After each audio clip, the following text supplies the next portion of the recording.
You can't fold AI innovation into a 20th century company and magically turn it into the 21st century.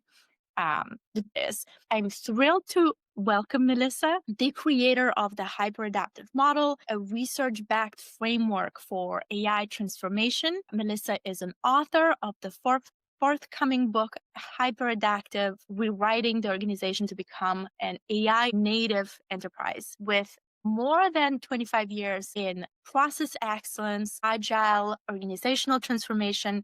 Melissa brings a deeply human perspective and expertise in this critical moment of change. Melissa's work focuses on people, on the culture, and the systems that need to evolve for technology to actually do the work and to stick. Melissa, thank you so much for joining this podcast today. It's such a pleasure to be here. I really enjoyed our conversation prior to recording, and I think your listeners are in for a treat for the conversation today. Thank you so much.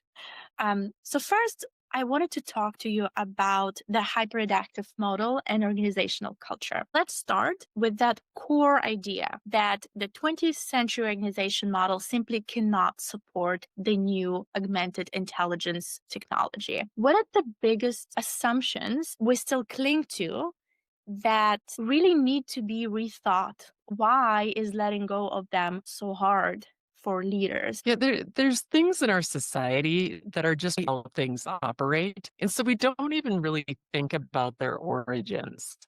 And one of those that I feel like is embedded into organizations is something called Taylorism. And this goes back to 1911 and John Winslow Taylor, who established management theory. You have to think back to 1911. We had the assembly line starting to take hold. And so what management theory said is that there was the management class and the laboring class. And it was the management class duty to find the one best way of doing things and impose it onto the laboring class. And I don't know about you, but I see the whispers of that, the remnants of that in our organizations. That's one aspect that we may not even recognize is affecting how we're operating today. And then the second one is functional silos. And so these emerged after World War II as enterprises were starting to grow bigger and multinational, and functional specialization made sense.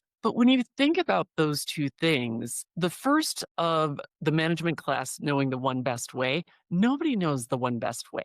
And the opportunity with AI is to do infinite testing to just to suss out that nuance. And then as far as the functional silos are concerned, we're moving way too fast to have that kind of bureaucratic infrastructure where we go up the chain and we go down the chain.